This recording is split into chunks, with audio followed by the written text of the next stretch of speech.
தமிழ் தடம் நேயர்களுக்கு வணக்கம். நம்மோடு உரையாட ஊடகவியலாளர் திரு கேப்ரியல் இணைந்திருக்காங்க. வாங்க பேசலாம். வணக்கம். வணக்கம்.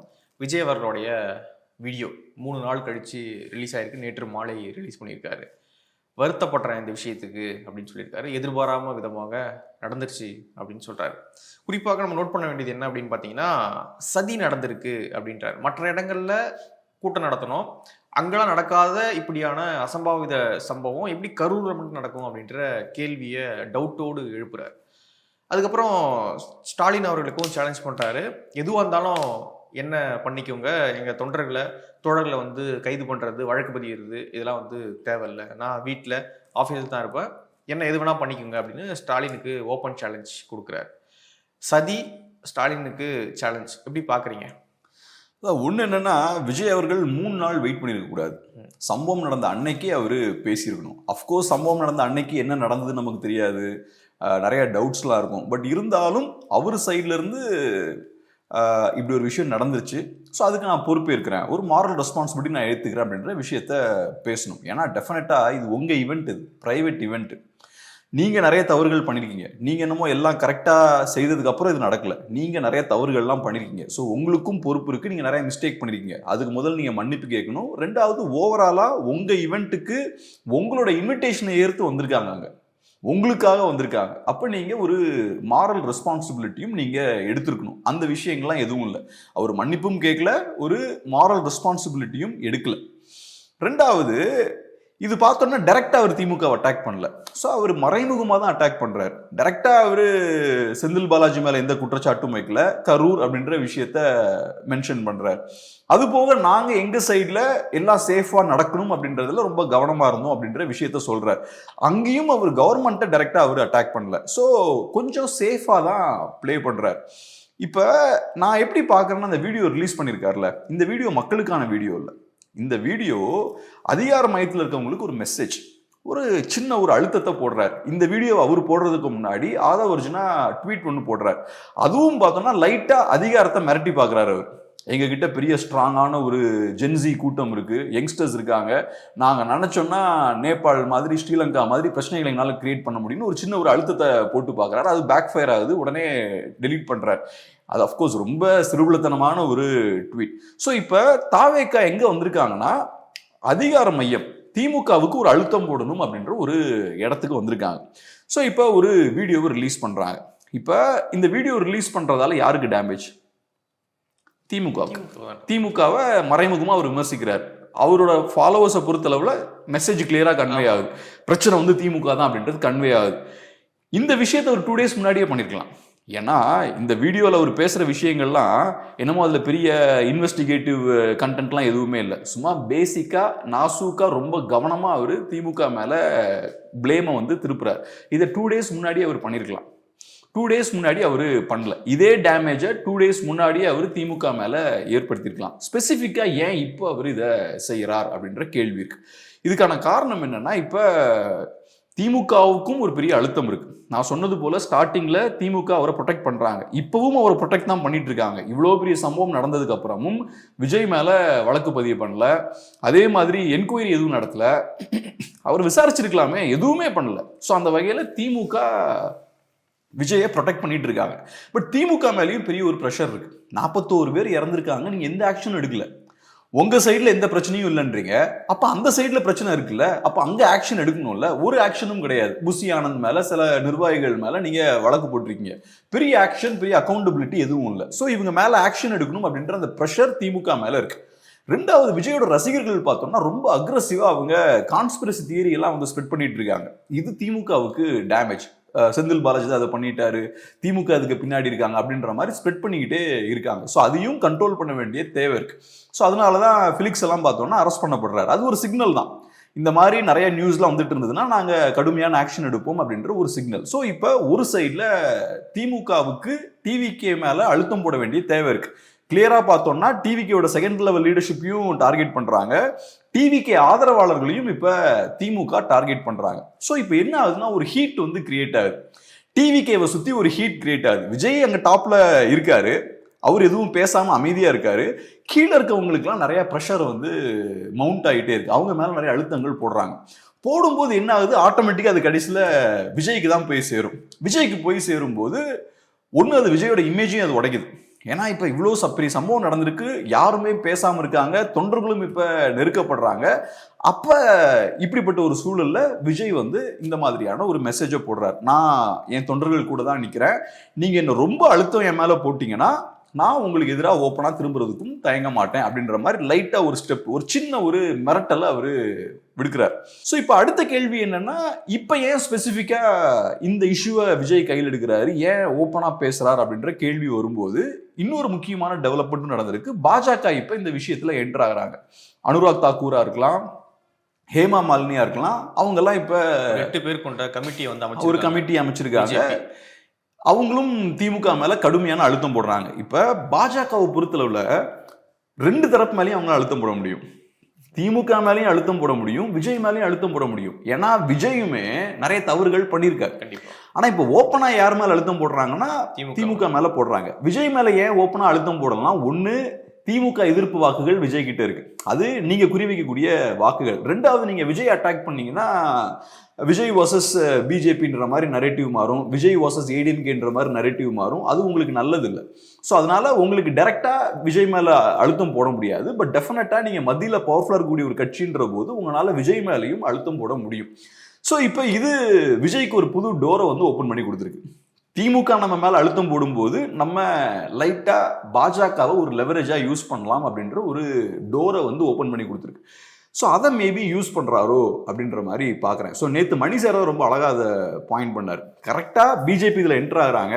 என்ட்ரு ஆகும்போது விஜய் பார்த்தோம்னா இந்த இஷ்யூவை கையில் எடுக்கிறாரு. இப்போ ஒரு வீடியோவை ரிலீஸ் பண்ணி லைட்டாக திமுகவை ஒரு பஞ்ச் பண்ணுறாரு.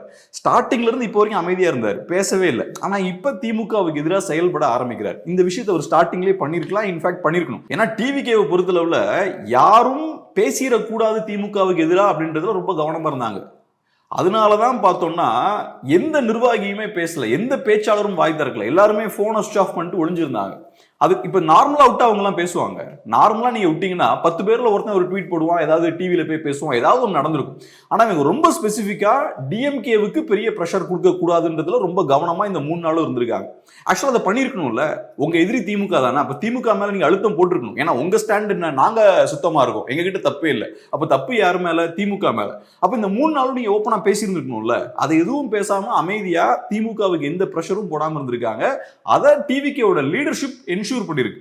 ஏன்னா மேல இருந்து சொன்னால்தானே தானே எல்லாருமே குவைட்டா இருக்கீங்க. ஸோ இன்னைக்கு அந்த ஸ்டாண்ட்ல இருந்து மாறி வந்திருக்காங்க. இன்னைக்கு நெக்ஸ்ட் ஸ்டேஜுக்கு அவங்க போறாங்க. நம்ம திமுகவை ஸ்லைட்டா சீண்டுவோம் அப்படின்ற இடத்துக்கு வந்திருக்காங்க.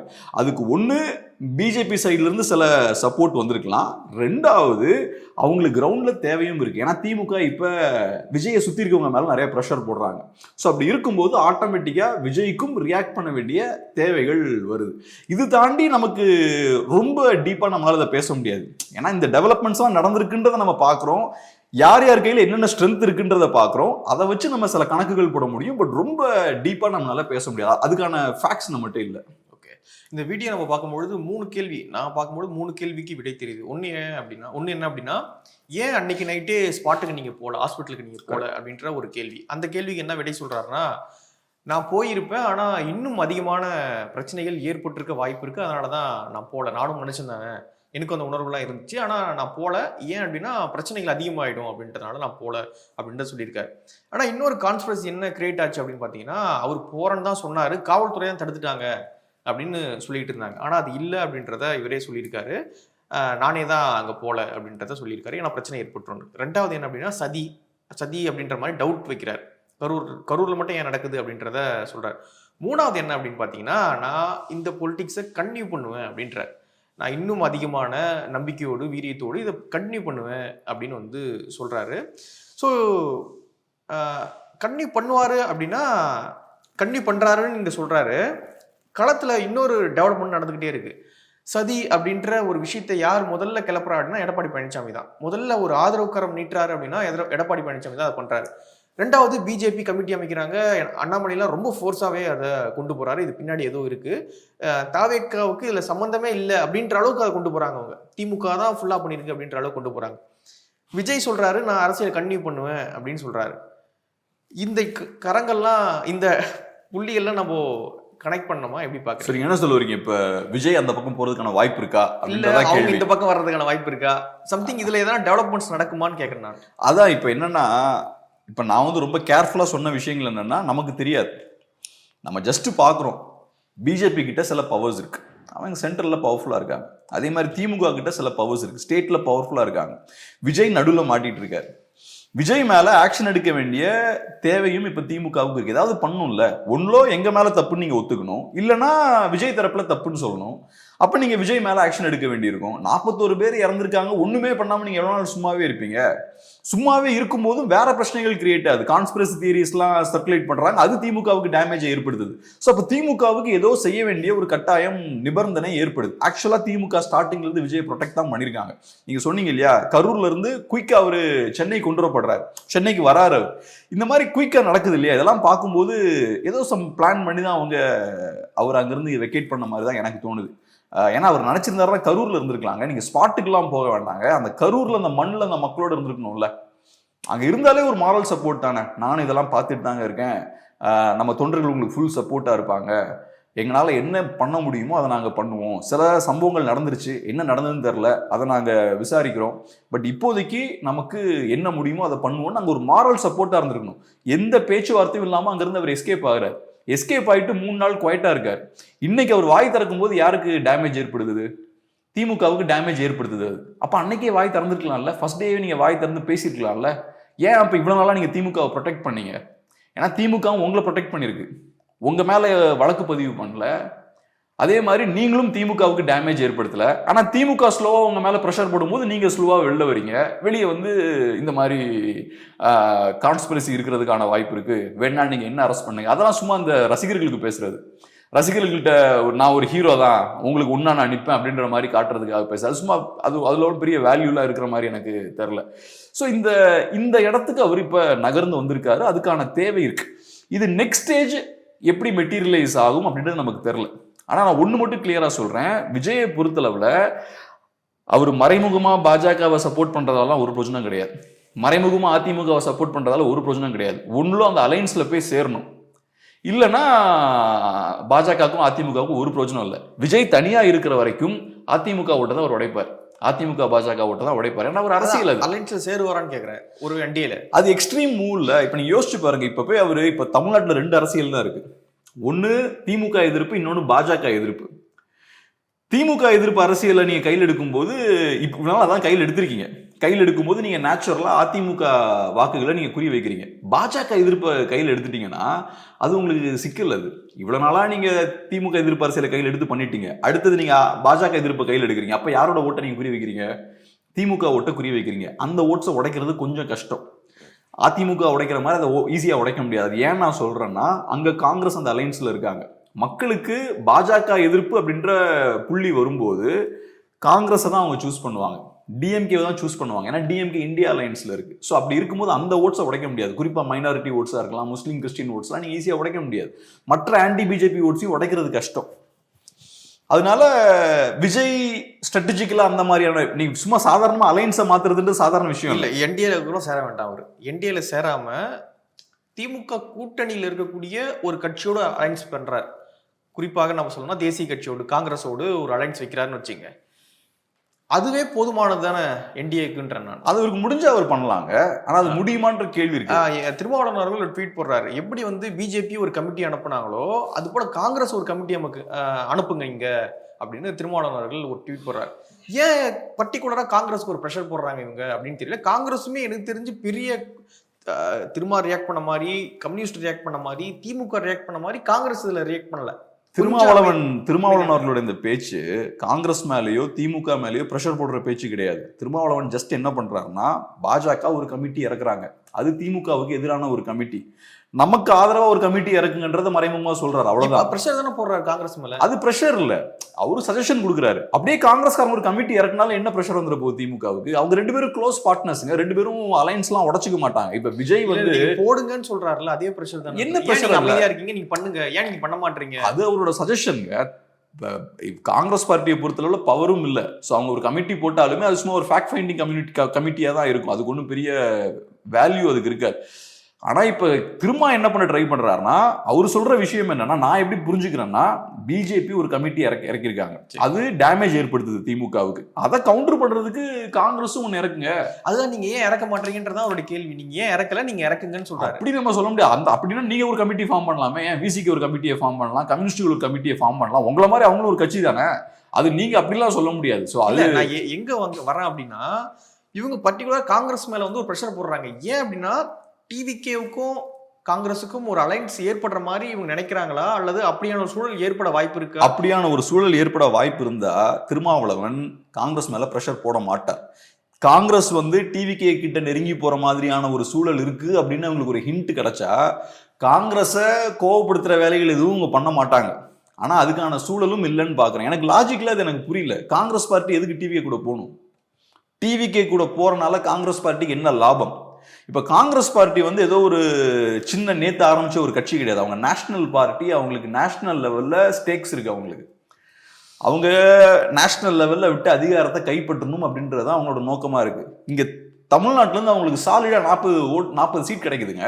இதை எதுக்கு விட்டுட்டு அவங்க ரிஸ்க் எடுக்கணும்? அவங்க இப்ப கிடைக்குது 29ல கிடைக்கும். இதை விட யாராவது பெட்டரா டெலிவர் பண்ண முடியுமா அவங்களுக்கு சீட்ஸை? சரி 29ல ரைட்டு, 40 இல்ல 10ன்னு வச்சுப்போமே. விஜய் கூட போனீங்கன்னா எவ்வளவு எடுப்பீங்க? உங்ககிட்ட 40 சொலையா வாங்கிட்டு இருக்கீங்க தமிழ்நாட்டுல இருந்து. எந்த ஸ்டேட்லயுமே உங்களுக்கு இந்த அளவுக்கு கம்ஃபர்டபுளா சீட்ஸ் வந்து கிடைக்காது. இங்க இருந்து கிடைச்சிட்டு இருக்கு. இதை ஏன் அவன் ஜெப்படைஸ் பண்ணணும்? இதை ஏன் அவன் தூக்கி போடணும்? எனக்கு அது லாஜிக்கலா எனக்கு புரியவே இல்லை. இப்ப பிஜேபியோட ஃபோக்கஸ் என்னவா இருக்கு? நேஷனல் பாலிடிக்ஸ் தான் பிஜேபியோட ஃபோக்கஸா இருக்கு. அதனால என்ன பண்றானுங்க, நேஷனல் பாயிண்ட் ஆஃப் வியூல இருந்து எல்லாத்தையும் பாக்குறாங்க.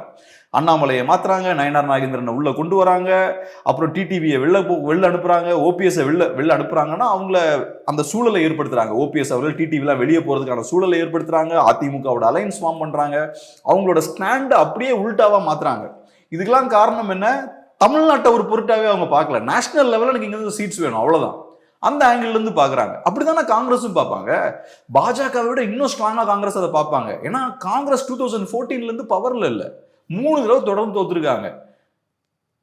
பெரிய பாரம்பரியம் கொண்ட ஒரு கட்சி. ஸோ அப்போ பவருக்கு எப்படி வரணும்னு தான் அவங்க யோசிப்பாங்க. ஸோ அப்படி இருக்கும்போது அவங்க டிஎம்கே எதுக்கு அவங்க கழட்டி விடணும்? மேபி அவங்களுக்கு சீட் ஷேரிங்ல சில சிக்கல்கள் இருக்கலாம். ஸோ அதனால மேபி டிஎம்கே மேல அழுத்தம் போடுறதுக்காக டிவிகே கூட மேபி பேச்சுவார்த்தை நடத்தலாம், எனக்கு தெரியல. அதை தாண்டி மேபி விஜய்க்கு ஒரு பர்சனல் ராப்போ கூட இருக்கலாம். ராகுலோட சில நியூஸ் வருது இல்ல, இந்த மாதிரி ராகுல் பேசினாரு அப்படின்னு. இப்போ நியூஸ் வந்தது நினைக்கிறேன், ராகுல் விஜயோட பேசினாரு நியூஸ் வந்து. அது நிறைய வருது, தெரியல அது கரெக்டா இருக்கான்னு நினைக்கிறேன். என்னன்னா அதிமுகவோடு பிஜேபி கூட்டணி வைக்கிறாங்க 2021ல. என்ன நினைக்கிறாங்க அப்படின்னா, இல்ல நம்ம தனிச்சு போட்டிட்டு பார்ப்போம், நம்மளுடைய ஸ்ட்ரென்த் தான் என்ன அப்படின்றத பண்ணி பார்ப்போம் அப்படின்னு ஒரு எக்ஸ்பெரிமெண்டா 24ல தனிச்சு போட்டிடுறாங்க. அவ்வளோ அந்த அலைன்ஸ் வந்து உடச்சி தனிச்சு போட்டிடுறாங்க. என்னதான் பண்றோம் அப்படின்றத பாக்குறாங்க. என்டிஏ போட்டி போடுறாங்க, 11-11.5% ஓட்டு வந்து வாங்குறாங்க. அது போல ஒரு எக்ஸ்பெரிமெண்டா வந்து காங்கிரஸும் நினைக்கலாம்ல, நம்ம வந்து இப்போ என்னதான் நம்ம தமிழ்நாட்டில் இருந்து சீட்டு வந்துட்டு இருந்தாலும் அது இன்னொரு கட்சியினுடைய தயவால தான் வந்துகிட்டு இருக்கு. நமக்கு அங்க அன்னைக்கு காமராஜர் கிட்ட இருந்து பறிக்கப்பட்டது, அதுக்கப்புறம் நம்ம கிட்ட கிடைக்கவே இல்லை. ஸோ நம்ம திரும்ப கால் பதிக்கலாம் தமிழ்நாட்டுல, அது தாவேகா மூலியமாக கொஞ்சம் ஒர்க் ஆகும் அப்படின்னு அவங்க நினைக்கலாம்ல. தாவேகா ஒரு பாசிட்டிவாகவும் இருக்கு. ஒண்ணு நீங்க புரிஞ்சுக்கோங்க, ராகுல் காந்திக்கு நல்லா தெரியும் இங்க இருக்கிற காங்கிரஸ் லீடர்ஸால காங்கிரஸ் பார்ட்டியெல்லாம் ரீபில்ட் எல்லாம் பண்ண முடியாது. இங்க அவங்களுக்குள்ள அடிச்சுட்டு இருக்க சண்டையெல்லாம் அவருக்கு தெரியாமலாம் இருக்காது. ரெண்டாவது, இங்க இருக்க தலைவர்களோட குவாலிட்டி என்னன்னு தெரியும். இங்க இருக்கக்கூடிய காங்கிரஸ் லீடர்ஸ்லாம் பெரிய எழுச்சி ஏற்படுத்தக்கூடிய, மக்கள் இயக்கத்தை கட்டக்கூடிய தலைவர்கள்லாம் கிடையாது. இவங்கனால இல்லாத பலவீனமா இருக்கக்கூடிய ஒரு கட்சியை பலப்படுத்தக்கூடிய ஸ்ட்ரென்த்லாம் இவங்ககிட்ட கிடையாது. இவங்களை பொறுத்தளவுல இன்னும் அதிகமா காங்கிரஸை பலவீனப்படுத்தாம இருக்கிறத மெயின்டைன் பண்ணாலே பெரிய விஷயம். அது கூட முடியுமான்னு எனக்கு தெரியல. நாளுக்கு நாள் காங்கிரஸ் வீக் ஆகிட்டு தான் இருக்கு. ஸோ அதனால காங்கிரஸை நீங்க ரிவைவ் பண்றது, காங்கிரஸை நீங்க திருப்பி ரீபில்டு பண்றது, அதெல்லாம் வாய்ப்பே கிடையாது. இப்போ இன்னொரு முக்கியமான விஷயம், பாஜகவை பொறுத்தளவுல பாஜக 2024ல கான்ஃபிடென்ட்டா இருக்காங்க. அது காரணம் 2019ல ஸ்வீப் பண்றாங்க, லிட்டரலா அவங்களோட பீக்ல இருக்காங்க. ஸோ பாஜகவு ஓவர் கான்ஃபிடன்ஸ்ல இருக்காங்க. தமிழ்நாடு நமக்கு தேவையில்லைன்னு நினைக்கிறாங்க, காஷ்மீர் நமக்கு தேவையில்லைன்னு அவங்க நினைக்கிறாங்க. ஸோ அதனால இந்த மாதிரி ஸ்டேட்ஸ்லாம் அவங்க ஃபோக்கஸ் பண்ணவே இல்லை. நமக்கு பிரச்சனை இல்லை, 300+ ரொம்ப ஈஸியாக வந்துடும், 400 வரைக்கும் போகலான்ற மாதிரி அது கேம்பெயின். பட் அவங்களுக்கு கண்டிப்பாக 300+ நம்பிக்கை இருந்திருக்கும். அது பேக் ஃபயர் ஆகுது. ஆனால் அப்பயுமே கூட அவங்க ஆட்சியை தக்க வச்சுக்கிறாங்க. ஆட்சி இழக்கிற அளவுக்குலாம் பெரிய பேக் ஃபயர் ஆகல. ஆனா காங்கிரஸ் எந்த நிலைமையில இருக்காங்க? அவங்க கையில ஒன்றும் 300 சீட்ஸும் இல்லை, கையில ஆட்சியும் இல்லை. எதுக்கு இப்படி ரிஸ்க் எடுக்கணும்? நீங்க வார்த்தை யூஸ் பண்ணீங்கல்ல, நம்மளுமே ஒரு ரிஸ்க் எடுக்கலாமே அவங்க யோசிப்பாங்க. எதுக்கு அவன் இந்த ரிஸ்க் எடுக்கணும்?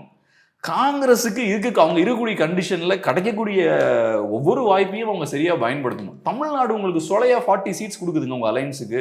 இதை விட வேற என்னங்க பண்ண முடியும் ஒரு ஸ்டேட்டால? இங்க எதுக்கு அவங்க அந்த பிரச்சனையை கிரியேட் பண்ணும்? இவங்களுக்கு பிரச்சனையை கிரியேட் பண்றதுக்கான தேவையே இல்லையா உங்களுக்கு? என்ன இப்ப தமிழ்நாடு காங்கிரஸுக்கு ஒரு 2 சீட் கம்மியா கிடைக்குன்றதுக்காக அலைன்ஸுக்கு ஒரு 40 சீட்டை வேஸ்ட் பண்ணுவாங்களா? அதுவும் இல்லாம இது அசம்பிளி சீட்ஸுங்க, அசம்பிளி எலெக்ஷன். இது ஒன்றும் அவங்களுக்கு பெரிய தலைபோற பிரச்சனையா இருக்காது. அவங்க லோக்சபால கொஞ்சம் நிறைய சீட்ஸ் வேணும்னு கூட டிமாண்ட் பண்ணலாம். இது ரொம்ப முக்கியத்துவம் கொடுக்க மாட்டாங்க டெஃபினட்டா. ஆனா கண்டிப்பா கொஞ்சம் டிமாண்ட்ஸ் அவங்களுக்கு இருக்கும், கொஞ்சம் வருத்தங்களும் இருக்கு அப்படின்ற மாதிரி தான் சொல்றாங்க. பட் அலைன்ஸை உடைக்கக்கூடிய அளவுக்குலாம் அது டெஃபினட்டா அது போகாது. எனக்கு என்னமோ டிஎம்கே அலைன்ஸ் இப்போ வரைக்கும் இன்டாக்டா தான் இருக்காங்க. விஜயை பொறுத்தளவுல விஜய் தனியா ஒரு அலைன்ஸ் ஃபார்ம் பண்றாருன்னு வச்சுப்போம், அது அட்வான்டேஜ் டிஎம்கே தான். தனியா ஒரு 2-3 சின்ன கட்சிகள் இப்போ டிடிவி, ஓபிஎஸ் இவங்கெல்லாம் சேர்த்து ஒரு அலைன்ஸ் ஃபார்ம் பண்றாரு, இல்லைன்னா விஜய் தனியாவே இருக்காருன்னு வச்சுப்போம், அது திமுகவுக்கு தான் அட்வான்டேஜ். விஜய் மறைமுகமா பாஜக ஆதரவா இருக்கலாம், மறைமுகமா அதிமுகவுக்கு ஆதரவா இருக்கலாம். ஆனா தனியா நின்னாருன்னா அதிமுகவுக்கும் பாஜகவுக்கும் பிரச்சனை தான்.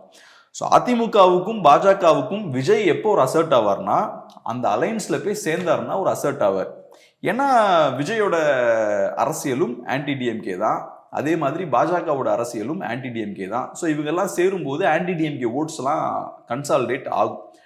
ஆனால் அப்படி ஆகும்போது அது விஜய்க்கு எந்த அளவுக்கு பெனிஃபிஷியலாக இருக்கும் அப்படின்ற விஷயம் நமக்கு தெரில. ஸோ அதனால அது போக திமுக கிட்டே ஒரு லெவரேஜ் இருக்கு. திமுகவும் அவங்க கையிலையும் வேற நிறைய பவர்ஸ் இருக்குல்ல, ஸ்டேட்ல அவங்க பவர்ஃபுல்லாக இருக்காங்க. இப்போ விஜய்க்கு ஸ்டார்டிங்லேருந்து நீங்கள் பார்த்தீங்கன்னா ஃப்ரீயாக அலோவ் பண்ணியிருக்காங்க விஜய் எல்லாத்துக்குமே. இப்போ நாம் தமிழ் கட்சியெல்லாம் இவ்வளோ ஃப்ரீயாக அலோவ் பண்ணல, பெர்மிஷன்லாம் இவ்வளோ ஈஸியாக கொடுத்துருவாங்களா? ரோட் ஷோக்கெலாம் பாருங்கள், திருச்சியில் பெர்மிஷன் கொடுத்தாங்க, நாகப்பட்டினமில் பெர்மிஷன் கொடுக்குறாங்க. இவ்வளவு பிரச்சனைகள் வருது, இவ்வளோ டேமேஜ் வருது, இதெல்லாம் தாண்டி ஈஸியாக அவங்களுக்கு பெர்மிஷன் கொடுத்து இதெல்லாம் பண்ணுறதுக்கு அலோவ் பண்ணுறாங்க. ஸோ அப்போ திமுக இவ்வளோ நாளாக ஃப்ரீயாக விட்டுருக்காங்க டிவிகேவை. நாளைக்கு திமுகனாலையும் நெருக்க முடியும். விஜய் வந்து டெல்லி பேஸ்டு ஆக்டரோ மகாராஷ்டிரா பேஸ்ட் ஆக்டரோ கிடையாது, தமிழ்நாடு பேஸ்ட் ஆக்டர். திமுக கிட்ட பெரிய பவர் இல்லைனா கூட அவங்க கிட்ட சினிமா இண்டஸ்ட்ரியில பெரிய ஹோல்டு உண்டு. அவங்களுக்கு பயங்கரமான ப்ரொடக்ஷன், இதுலலாம் ரொம்ப பெரிய கிரிப் அவங்களுக்கு இருக்கு. ஸோ அதனால இது கொஞ்சம் ஈஸியாக அந்த சைடும் போக முடியாது. அந்த சைடு போனால் திமுக கிட்டே லெவரேஜ் இருக்கு. ஸோ அதனால பார்ப்போம் விஜய் என்ன பண்றாரு அப்படின்றது நமக்கு தெரியல. ஆனால் இப்போ அவர் பர்டிகுலராக பேசுறாருன்னா டெஃபினட்டா அவரு பாஜகவோட என்ட்ரி இருக்கு பாருங்க, அதுவும் விஜயோட பேச்சும் கரெக்டாக கோயின்சைட் ஆகுது இப்போ. ஸோ ஏதோ ஒரு டோர் அவருக்கு ஓப்பன் ஆகிருக்கு அப்படின்ற மாதிரி பார்க்கலாம். விஜய் இப்போ ஃபுல் ஃபோர்ஸோட அவர் அட்டாக் பண்ணல திமுகவை, ஜஸ்ட் ஹிண்ட் பண்றாரு. நீங்க ரொம்ப ப்ரெஷர் பண்ணீங்கன்னா நான் உங்களுக்கு எதிராக திரும்ப ரெடியா இருக்கேன், ஜஸ்ட் ஒரு சின்ன ஒரு ஹிண்ட் தான் கொடுத்துருக்காரு. அகெயின்ஸ்டாலாம் இன்னும் திரும்பல. அகெயின்ஸ்டா திரும்புறதுன்னா ஓப்பனா பேசணும், இன்னும் ஓப்பனா பேசல. ஓகே, உங்க மேலதான் தப்பு, நீங்க தான் இப்படி பண்ணிட்டீங்கன்னா அவர் பேசல. அவரு ஜஸ்ட் ஒரு சின்ன ஒரு இண்டிகேஷன் தான் கொடுக்குறாரு. ஆதவர்ஜுனா ஃபர்ஸ்ட் அதை பண்றாரு, ரெண்டாவது பண்ணியிருக்காரு. நெக்ஸ்ட் எங்க போறாருன்னு பார்ப்போம். இப்போ 41 பேர் உயிரிழந்திருக்காங்க. மிகப்பெரிய ப்ரெஷர் யாருக்கு முதல்ல போய் விழுது அப்படின்னா டிவிகேவுக்கும் விஜய் அவர்களுக்கும் தான் பெரிய ப்ரெஷர் ஆனது விழுது. இப்படி இருக்கக்கூடிய ஒரு சூழல்ல என்டிஏக்கு பெரிய பிரச்சனையாக இப்போ யார் இருக்கா அப்படின்னு பார்த்தீங்கன்னா டிவிகே தான் இருந்துகிட்டு இருக்காங்க. அவங்க தான் வந்து ஆன்டி டிஎம்கே ஓட்டை உடைக்கிறாங்க. அப்போ லாஜிக்கலா நம்ம பார்க்க போனா என்டிஏ கம்முன்னு ஆகிட்டு இருக்கணும். போனோமா மாலையை போட்டோமா நம்ம சைலண்டாக வந்தோமா அப்படின்னு கம்முன்னு ஆகிட்டு இருக்கணும். ஏன்னா பெரிய டேமேஜ் வந்து டிவிகேக்கு ஏற்படுது. டிவிகே மீது நம்பிக்கை இழக்க அது எங்கே பாசிட்டிவாக மாறும் அப்படின்னா என்டிஏக்கு தான் பாசிட்டிவாக மாற ஆரம்பிக்கும். அப்போது ஆக்சுவலாக பார்த்தா என்டிஏ கம்முன்னு தான் இருந்திருக்கணும், பிஜேபியும் அதிமுகவும் அமைதியாக இருந்திருக்கணும், இது நம்மளுக்கு ஆதரவாக நடந்துகிட்டு இருக்கு அப்படின்னு சொல்லிட்டு. ஆனால் அவங்க அப்படி பண்ணாமல் டிவிகேவுக்கு ஆதரவான ஒரு ஸ்டாண்ட் எடுக்கிறாங்க. நீங்கள் பண்ணது சரிதான், டிஎம்கே தான் தப்பாக இதை பண்ணிட்டாங்க அப்படின்ற மாதிரி ஒரு ஸ்டாண்ட் எடுக்கிறாங்க. ஸோ இந்த ஸ்டாண்ட் அவங்க ஏன் எடுக்கிறாங்க அப்படின்ற ஒரு கேள்வி வந்து லாஜிக்கான கேள்வி தானே. ஏன்னா அவங்க சைலண்டாக இருந்தால் தான் அவங்களுக்கு லாபம். ஆனால் அவங்க ஸ்டாண்ட் எடுக்கிறாங்க, இது திமுக சதின்றாங்க. இது கரெக்டான ஸ்டாண்ட் தான் அவங்கள பொறுத்தளவில். இப்போ இந்த இஷ்யூ நடந்துருச்சு, இந்த இஷ்யூவில் 2 பேருக்கும் பங்கு இருக்கு. என்னை பொறுத்தளவில் விஜய்க்கு பெரிய பங்கு இருக்கு, அரசுக்கு ஒரு பங்கு டெஃபினட்டாக இருக்கு. ஸோ நீங்கள் நேச்சுரலாக கரெக்டான விமர்சனம்னா 2 பேர் மேலேயும் விமர்சனம் வைக்கணும். விஜயை கொஞ்சம் அதிகமாக அட்டாக் பண்ணணும், டிவிகேவை கொஞ்சம் அதிகமாக அட்டாக் பண்ணணும், அரசு மேலே நீங்கள் விமர்சனம் வைக்கணும். அரசு ஏன் பெர்மிஷன் கொடுத்தாங்க, விஜய் லேட்டாக வர்றாருன்னா ஏன் அலோவ் பண்ணுறீங்க, திருப்பி அனுப்ப வேண்டியதானே, எதுக்கு அலோவ் பண்ணுறீங்க, இந்த மாதிரியான விமர்சனங்களை நம்ம அரசு மேலே வைக்கலாம். ஆனா இப்ப அரசியல் நோக்கத்தோட செயல்படக்கூடியவங்களை பாத்தீங்கன்னா ஏதாவது ஒரு தரப்பை சப்போர்ட் பண்ணுவாங்க. திமுக காரங்க, திமுக ஆதரவாளர்கள்லாம் பார்த்தோம்னா திமுகவை சப்போர்ட் பண்றது, அரசை சப்போர்ட் பண்றது, விஜயை மட்டும் அப்போஸ் பண்ணுவாங்க. அதே மாதிரி இப்ப அதிமுக பாஜக எடுத்துக்கிட்டீங்கன்னா விஜயை கை வைக்கவே இல்லை, அவங்க டிஎம்கேவை மட்டும் அட்டாக் பண்ணிட்டு இருக்காங்க. ஸோ பொலிட்டிக்கலா அது கரெக்ட் தான். அவங்க எப்படி பாக்குறாங்கன்னா, இது பொலிட்டிக்கலா பார்க்கும்போது ஓகே, இப்ப ஒரு ஆட்சி இருக்கு, அவங்க ஒரு விஷயத்துல பெரிய தவறு பண்ணிட்டாங்க, அவங்க ரூல்ல 41 பேர் இறந்துருக்காங்க. ஸோ இப்ப அவங்க ஆட்சின்னா அவங்க தானே பொறுப்பு இருக்கணும், அது கவர்மெண்டோட வேலை தான். ஸோ அங்கே நிர்வாகம் வந்து தோத்து போயிருக்கு. ஸோ அந்த வகையில் அந்த ஆங்கிள் அவங்க ஸ்ட்ராங்காக எடுக்கிறாங்க. இதை பண்ணும்போது என்ன ஆகும்னா, விஜயோட ரசிகர்கள் மத்தியிலையும் பாசிட்டிவான ஒரு பார்வை உங்க மேலே விடும். அவங்க உங்களை ஃப்ரெண்ட்லியாக தான் பார்க்க ஆரம்பிப்பாங்க. இப்போ ஸ்டார்டிங்லேருந்து நான் சொல்கிற விஷயம் என்னன்னா, விஜய் அதிமுக ஓட்டுகளை பிரிக்கிறாருன்ற விஷயத்தை சொல்லிக்கிட்டே இருக்கேன். பட் இருந்தாலும் அதிமுகனால விஜய்க்கு எதிராக எதுவும் பண்ண முடியல. அதுக்கான காரணம் என்னன்னா, விஜய்க்கு பெரிய ஃபேன் பேஸ் இருக்காங்க. ஸோ அதிமுக விஜய்க்கு எதிராக ஏதாவது ஒன்று பேசியாச்சுன்னா இவங்க ஃபுல்லா அவங்களுக்கு எதிராக திரும்பிடுவாங்க. அப்புறம் சோஷியல் மீடியா ஃபுல்லா பார்த்தா ஏடிஎம்கே வர்சஸ் டிவிகேன்னு மாறிடும், பிஜேபி வர்சஸ் டிவிகேன்னு மாறிடும். ஸோ அது நடந்துடக்கூடாது அப்படின்றதுக்காக ரைட், நம்ம எதிரி டிஎம்கே தான், டிஎம்கேவை மட்டும் நம்ம அட்டாக் பண்ணிக்கிட்டே இருப்போம் அப்படின்றது அவங்க ஸ்டாண்டா இருக்கு. இப்பவும் அவங்க அதான் பண்றாங்க. ஸோ இப்போ இஷ்யூவும் அவங்களுக்கு கையில இருக்கு. இஷ்யூவும் கையில இருக்கு. நான் என்ன கேட்கறேன் அப்படின்னா, 41 இப்போ வேற நிறைய இஷ்யூலாம் வந்துகிட்டே இருக்கும். இப்போ 10 நாள் கழிச்சு வேற ஒரு இஷ்யூ நடக்கும். இப்போ கூட திருவண்ணாமலையில வந்து ஒரு காவலர், 2 காவலர்கள் வந்து ஒரு பெண்ணை ரேப் பண்ணிட்டாங்கன்றது இது பெரிய இஷ்யூ. ஸோ இப்படியான இஷ்யூ வச்சு நீங்க டிஎம்கேவை டார்கெட் பண்றது, கார்னர் பண்றது வேற. இந்த இஷ்யூல நீங்க டிவிகே வந்து டேமேஜ் ஏற்படுது, இந்த இஷ்யூல நீங்க போய் டிஎம்கே வந்து கார்னர் பண்றது எப்படி லாஜிக்கா ஒர்க் ஆகும் கேக்குறேன். மற்ற இஷ்யூல வந்து நீங்க புரியல என்ன பிரச்சனை இருக்கு, என்ன வகையில ஏடிஎம்கே என்ன வகையில பாதிப்பு ஏற்படும் நினைக்கிறீங்க? இல்ல அட்டாக் பண்றதால திமுக அட்டாக் பண்றாங்களே, மத்த இஷ்யூல திமுக அட்டாக் பண்ணா இந்த ஆன்டி டிஎம்கே ஓட்டு அப்படின்றது வந்து கரெக்டா இவங்க தான் கரெக்டா அட்டாக் பண்றாங்கன்னு சொல்லிட்டு இங்க கன்சல்ட் ஆகும் ஆன்டி டிஎம்கே ஓட்டு. ஆனா இங்க அப்படி ஆகாது இல்ல. இங்க எப்படின்னா, இப்ப பிரச்சனை யாருக்கு, என்டிஏவால பிரச்சனை யாருக்கு, என்டிஏவுக்கு யாரால பிரச்சனை அப்படின்னு பார்த்தீங்கன்னா டிவிகேவால பிரச்சனை. அப்படி இருக்கும்பொழுது அவங்களுக்கு டேமேஜ் ஏற்படுத்தக்கூடிய இடத்துல நீங்க ஏன் சப்போர்ட் பண்றீங்க? அப்போ வந்து ஆன்டி டிஎம்கே ஓட்டு அப்படின்றது வந்து ஸ்பிளிட்டா தானே ஆகும். அப்போ பார்க்கக்கூடிய ரசிகன் என்ன நினைப்பான், டிவிகே பக்கம் ரைட்டா தான் இருக்கு, அப்போ நம்ம ரைட்டான ஆளை தான் ஆதரிச்சுக்கிட்டு இருக்கோம் அப்படின்னு சொல்லிட்டு அவன் எந்த காலமும் என்டிஏ பக்கம் போகவே மாட்டான். டிவிகேவுக்கு தான் நம்ம கரெக்டான ஆளை தான் ஆதரிக்கணும் அப்படின்னு சொல்லிட்டு நீங்க தான் சொல்றீங்களே, என்டிஏ தான் சொல்றீங்களா அவன் கரெக்டாக தானே இருக்கான் அப்படின்னு சொல்லிட்டு, அப்புறம் ஏன் நான் உங்க பக்கம் வரணும்? நான் டிவிகே தானே ஓட்டு போட்டு போவோம், அவன் இங்கே தானே போடுவான். ஸோ அந்த ஆன்டி டிஎம்கே ஓட்டு உடஞ்சிட்டு தானே இருந்துகிட்டு இருக்கு. மற்ற இஷ்யூல நீங்க பண்றது வேற, ஆனா இந்த இஷ்யூல நீங்க பண்ணணுமான்னு கேட்குறேன். சிம்பிள். இப்போ என்னன்னா, ஆன்டி டிஎம்கே ஓட்ஸ் இருக்கு. ஆன்டி டிஎம்கே ஓட்ஸை ஃபோக்கஸ் பண்ணக்கூடிய பார்ட்டிஸ் ஏடிஎம்கே ப்ளஸ் பிஜேபி. அதே மாதிரி ஒரு சைடில் என்டிகே, இன்னொரு சைடில் டிவிகே. டிவிகே தனியாக இருக்காங்க. டிவிகே தனியாக இருக்கும்போது, டிவிகே ஸ்ட்ராங்காக இருக்கும்போது ஆன்டி டிஎம்கே ஓட்ஸை அதிகமாக அட்ராக்ட் பண்ணுவாங்க. ஸோ ஆன்டி டிஎம்கே ஓட்ஸை நீங்கள் அட்ராக்ட் பண்ணணும்னா நீங்கள் என்ன பண்ணணும்? ஆன்டி டிஎம்கே பாலிடிக்ஸை ஸ்ட்ராங்காக நீங்கள் எடுத்து வைக்கணும். ஸோ ஆன்டி டிஎம்கே யாராக இருந்தாலும் சரி, விஜயா இருந்தாலும் சரி, சீமானா இருந்தாலும் சரி, என்டிஏவா இருந்தாலும் சரி, ஆன்டி டிஎம்கே பாலிடிக்ஸை நீங்கள் எந்த அளவுக்கு ஸ்ட்ராங்காக எடுத்து வைக்கிறீங்களோ அந்த அளவுக்கு ஆன்டி டிஎம்கே ஓட்ஸ் உங்ககிட்ட வரும். இப்போ டிவிகே என்ன ஆயிருக்குன்னா, டிவிகே சிக்கல்ல மாட்டிருக்காங்க. இது டிவிகேவை பலவீனம் தான் படுத்தும். இந்த இஷ்யூ டெஃபினட்டா டிவிகேவை பலவீனப்படுத்த போகுது. டிவிகேனால பலவீனப்படுத்த நீங்க விட மாட்டீங்கன்ற நான் இல்ல பிரச்சனையே இல்லை. டிவிகேனால பெருசா வெளியே போக முடியாது. டிவிகேனால இனி ஃபியூச்சர்ல கேம்பெயின்லாம் ஃப்ரீயா நடத்த முடியாது. விஜயால பெருசா பண்ண முடியாது. அது டிவிகேவுக்கு சிக்கல் தான். ஸோ அப்படி இருக்கும்போது நீங்க எவ்வளவுக்கு எவ்வளவு ஸ்ட்ராங் ஆன்டி டிஎம்கே பாலிடிக்ஸ் பண்றீங்களோ அவ்வளவுக்கு எவ்வளவு ஆதரவு உங்களுக்கு வரும். இப்போ லெட்ஸே பிஜேபியும் ஏடிஎம்கேவும் ஆன்டி டிஎம்கே பாலிடிக்ஸை ரொம்ப அக்ரெசிவா பண்றாங்கன்னு வச்சுப்போம். டிவிகே என்டிகே விட அக்ரெசிவா பண்றாங்கன்னு வச்சுப்போம். இந்த ஓட்ஸ்லாம் அங்க போகும். இப்ப லெட்ஸே என்டிகே ஆன்டி டிஎம்கே பாலிடிக்ஸை மற்ற கட்சிகளோட ரொம்ப அதிகமா பண்றாங்கன்னு வச்சுப்போம். அந்த ஓட்ஸ்லாம் இங்கே வரும். ஸோ அந்த வகையில இப்ப டிவிகேவுக்கு பல்ல பிடிங்கி விட்டுருக்காங்க. டிவிகேனால இனி நெக்ஸ்ட் ஒரு 2 monthsக்கு இதே மாதிரி அக்ரெசிவா கேம்பெயின் பண்ண முடியாது. 2 months எலெக்ஷன்ல இல்ல, எலெக்ஷன் 8 மாசம் இருக்குல்ல, ஏதோ ஒண்ணு. ஆனா உங்களோட அந்த செயல்பாடுகளுக்கு ஒரு தடை வச்சிருக்காங்க. இனி ஃபியூச்சர்லயும் நீங்க பண்ணாலும் ரோட் ஷோ பண்ண முடியுமான்னு தெரியல. எல்லா ரூல்ஸ் அண்ட் ரெகுலேஷன்ஸையும் வளைத்து உங்களுக்கு ஃப்ரீயா பெர்மிஷன் கொடுத்த மாதிரி கொடுப்பாங்களான்னு டவுட் தான். மேபி மைதானத்துல போய் பேசுங்கன்னு சொல்றதுக்கான வாய்ப்பு இருக்கு. ஏன்னா இப்போ ஒரு மோசமான சம்பவம் நடந்திருக்கு. நெக்ஸ்ட் டைம் இதுக்கு உங்களுக்கு வாய்ப்பு இருக்குமான்னு தெரியல.